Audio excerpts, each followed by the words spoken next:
Let the words of my mouth and the meditations of our heart be acceptable to you, O Lord, our strength and our Redeemer. Amen. Amen. Hear now this reading from the Gospel according to Luke. On the way to Jerusalem, Jesus was going through the region between Samaria and Galilee.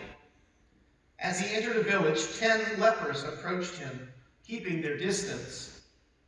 They called out, saying, "Jesus, Master, have mercy on us." When he saw them, he said to them, "Go and show yourselves to the priests." And as they went, they were made clean.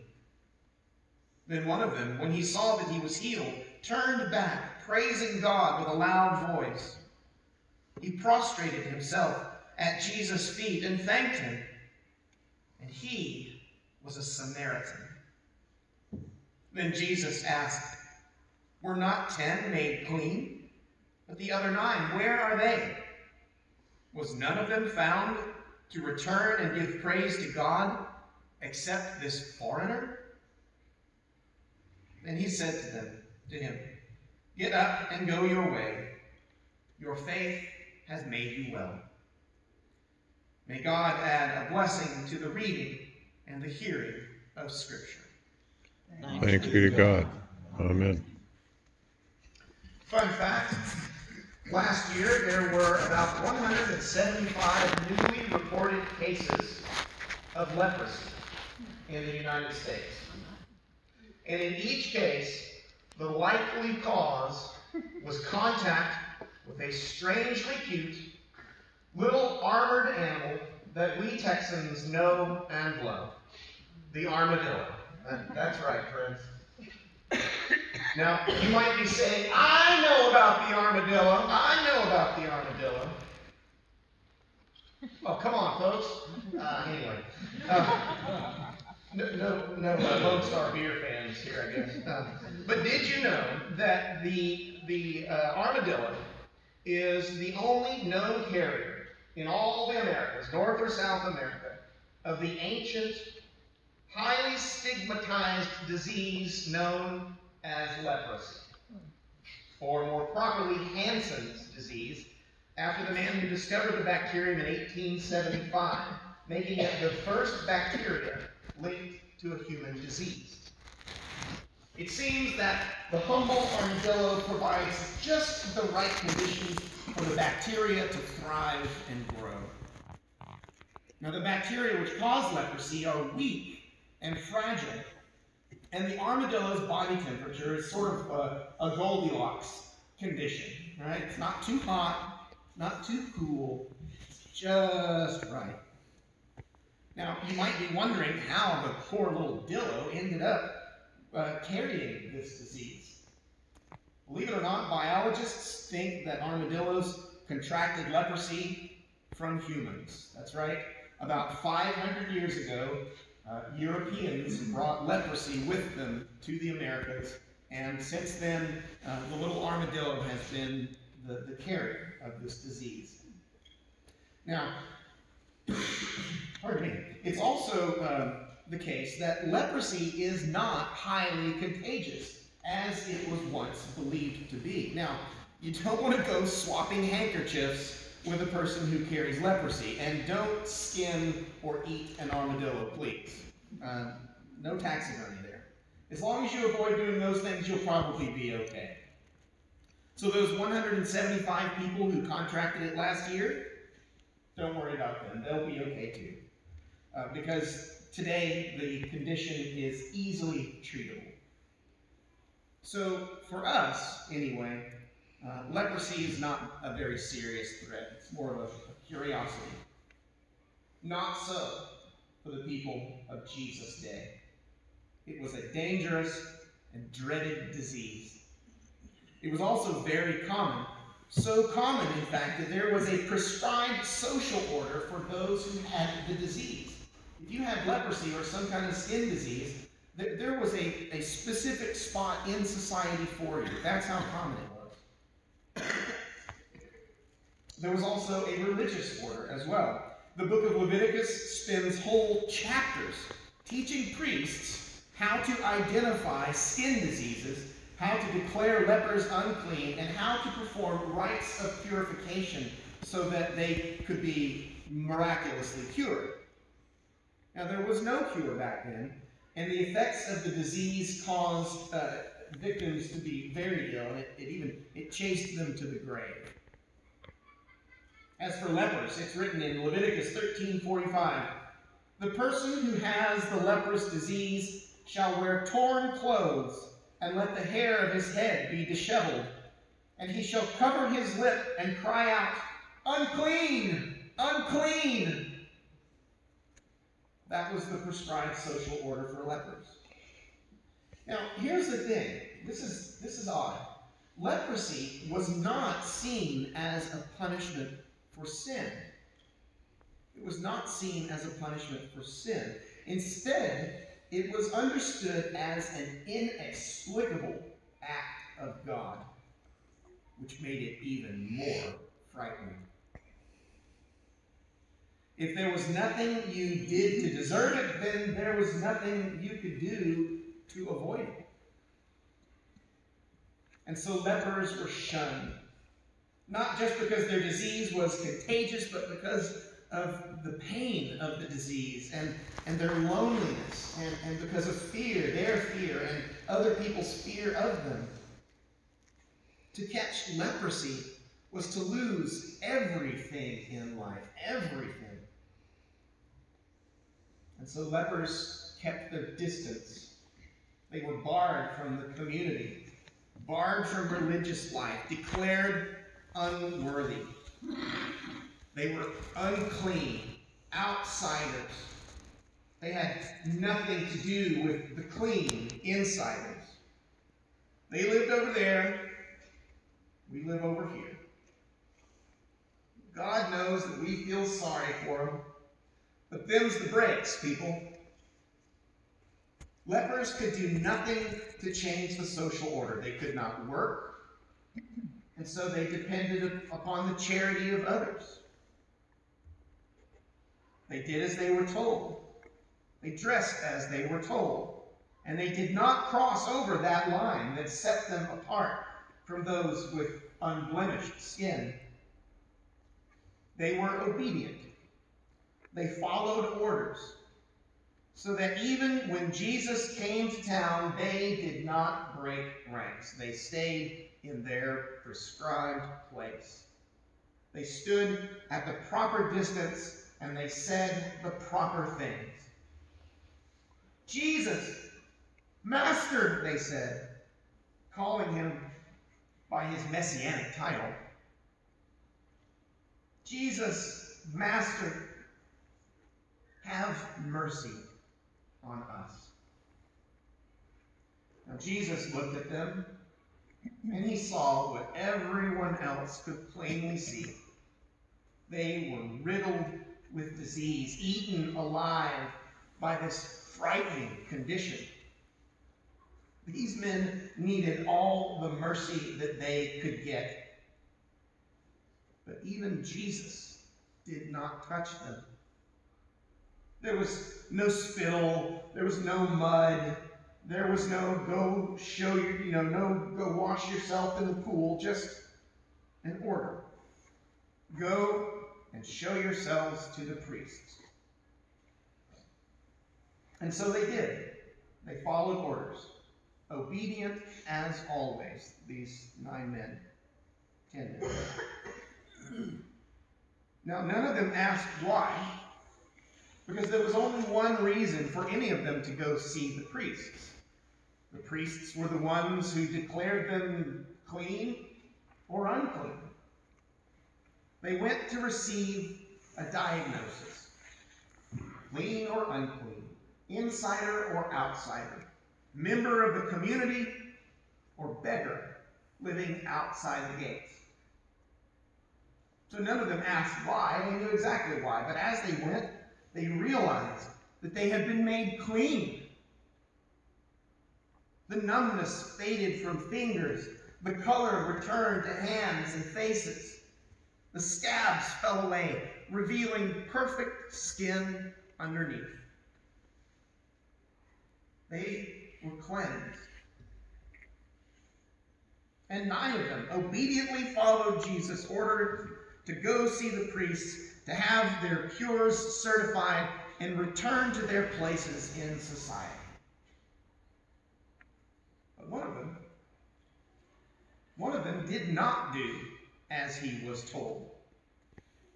One, when he saw that he was healed, turned back. And he did not rest until he lay in the dust at Jesus' feet. Turning back, he cried out, praising God and giving thanks. Once again, he made a spectacle of himself. Doubly so when it was revealed that this man was a Samaritan, hated by the Jews. Cured of leprosy or not, this man was an outsider, a Gentile, and a foreigner, at least as far as the people of Israel were concerned. He was a double outsider, once because of his leprosy and twice because of his foreign blood, his non-Jewish blood. A double loser, lying at the feet of Jesus, praising God as if God were somehow present in this man, somehow revealed through this man. He was an unclean outsider who could see what the clean could not see and what the insiders were blind to. And he refused to be separated from that which gave him life. His thankfulness and his disobedience, right? He didn't do what Jesus told him to do. So his thankfulness and his disobedience, these things had an effect on Jesus. Something happened to Jesus because all of a sudden he starts asking questions. Weren't there 10 lepers here a minute ago? Where did the other 9 go? Is this foreigner the only one who knows how to say thank you? And then he turned to the tent and he said, get up and go on your way. Your faith has made you well. Or literally from the Greek, your faith has saved you. Let's stop and think about that for a second. Isn't it a bit odd? Didn't Jesus tell all 10 to go and show themselves to the priests? And didn't 9 do as they were told? And didn't this one not do what he was told, even flaunting his disobedience with this great floppy show of emotion? And weren't all 10 healed? So why is this one told, your faith has made you well, your faith has saved you? Why did this one get special treatment? What in the world is going on here? 10 were healed of their skin diseases, but apparently only 1 was saved. 10 were declared clean and restored to society, but only 1 was said to have faith. 10 set out for Jerusalem to claim their gifts as they were told, but 1 turned around to give himself back to the giver. 10 behaved like good lepers, like good Jews, like good law-abiding citizens. Only 1 of them, the double loser, behaved like a man in love. I'm reminded of a time when I was serving the church in Taft, Texas, which is down by Corpus Christi. We had a preschool at this church, and we had, on Thursday mornings, we had story time. The children would come to the chapel, and I would dress in my robe and stole, and we'd read children's stories like the one that I read today. One day, I was processing in ahead of the children to prepare the sanctuary for story time, and I noticed that there was a man lying, face down, in front of the steps to the altar. And so I tried not to disturb him. I kind of came in and quietly placed my face down, but he heard me. He sensed my presence in the room. Excuse me. And so he began to get up.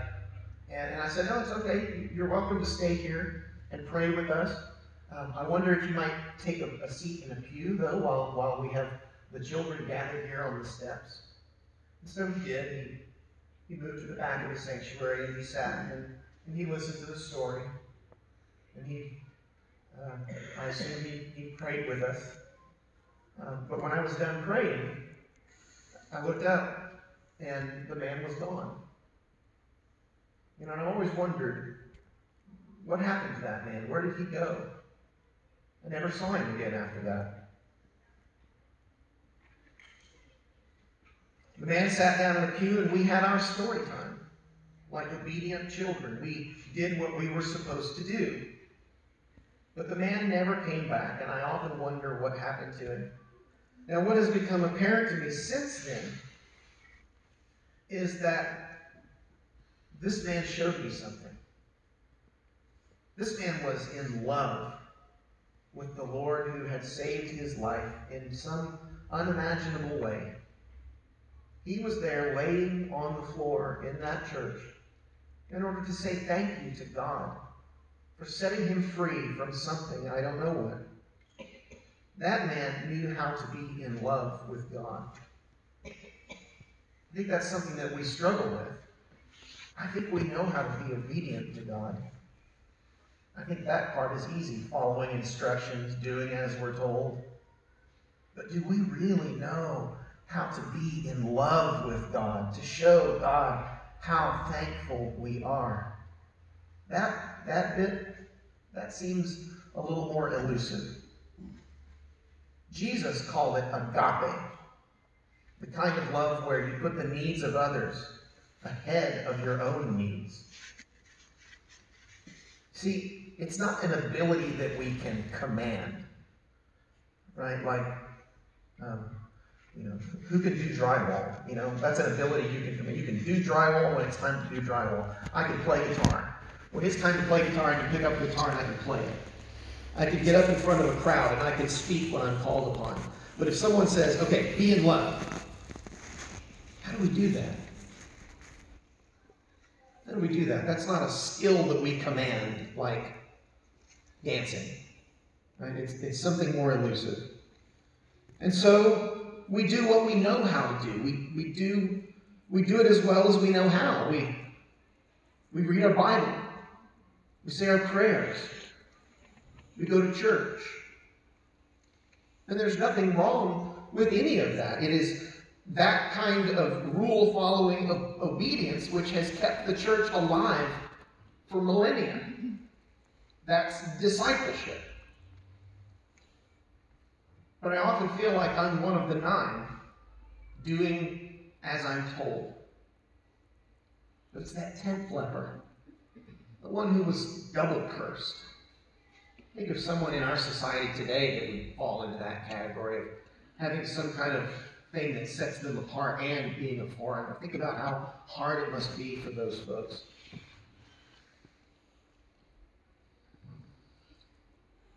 The outsider, the double loser, the one whose disease I fear, whose passion confounds me, the one that I don't see anymore because he doesn't need a priest to certify his cure.